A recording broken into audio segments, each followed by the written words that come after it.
Atlantic Health Partners is proud to present Week 6 of the Florida chapter of the American Academy of Pediatrics Florida Pediatric Society Legislative Update.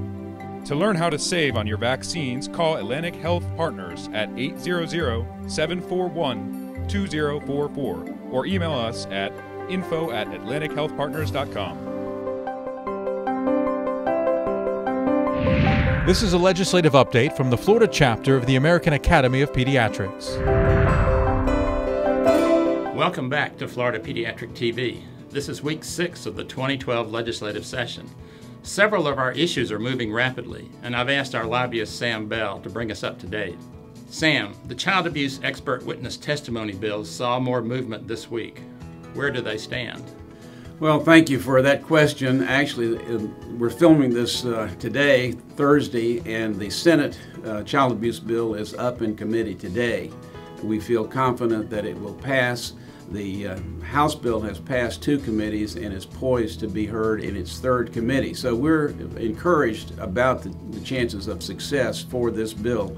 And we want to thank again those pediatricians who have come up to Tallahassee to testify in the committees and all the support that we've gotten on this measure. What about the DOH reorganization? This very bad bill would have a devastating effect on children's medical services, as well as the Department of Health as a whole. I understand there is a fair amount of opposition. What is happening this week? Well, again, we have good news. The good news is that the Senate version of the DOH reorg has just been redone, and all of the things that we were concerned about have been removed from the bill. The House bill still is moving, and we think it will be heard in another committee. But since the Senate bill has been changed to our liking, then I think we're in good shape on this measure. Sam, many of our members are concerned about the several school readiness bills. Are there any that we and other child advocates can support? The school readiness has been a very contentious issue all through the session. There are at least 5, maybe 6 bills that are all still alive, even though we're ending the 6th week of the session. The bill that we support that is the best of all the bills is the bill by Senator Simmons, which is one of the conforming bills. We believe that this bill may end up being the bill that passes, and we do support that measure. Federal law mandates that Medicaid payments to primary care physicians, defined as pediatricians, family physicians, and internists, increase to Medicare levels in 2013. The budget currently being debated in this session covers the first half of calendar year 2013. Will Florida be in a position to implement the federal law and increase Medicaid payment levels to primary care pediatricians? That is the real good news for pediatricians, and we're very excited about that. What happened is that in the full budget committee in the Senate, Senators Sobel and Rich passed an amendment which would allow the state to take down the Medicare money that would pay the difference in primary care physicians' fees from the current Medicaid level to the Medicare level.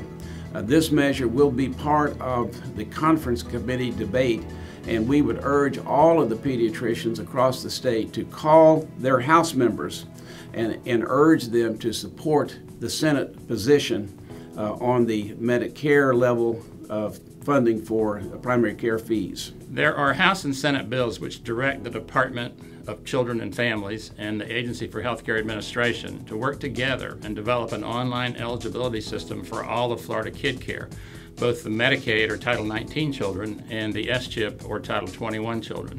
These bills provide the opportunity to fix problems with kid care eligibility which have plagued the program since its inception. Our inability to resolve these eligibility issues also played a significant role in our decision to file our Medicaid lawsuit. Where do these bills stand? Well, again, that's more good news. In both the House and Senate conforming bills, there is language that directs the various departments and entities to come together and develop a system that will be a seamless system of tracking Medicaid-eligible children.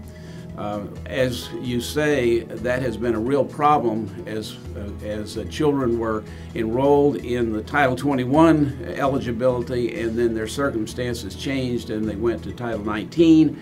and this hopefully will be the beginning of curing that problem. That's a big step forward, and again, congratulations are due to the pediatricians who have worked hard to get this measure in a position to pass. I would also urge you, once that passes, to be involved in the development of the system that's going to do this tracking, because that's going to be a very important project. Sam, are there other issues that we need to be aware of as we move into the final 2 weeks of the session?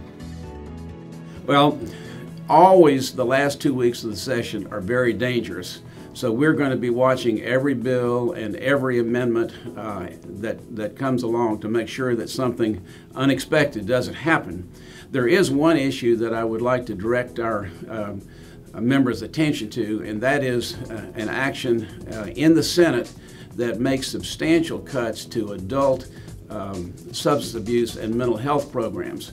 They do fund children's programs, but as we all know, a person with a problem with alcohol or other substances or mental health impacts the family, impacts the community, adds to the cost of health care, and it's very important that these programs be adequately funded. So as we watch the conclusion of the budget debates, we need to work hard to make sure that those programs are funded.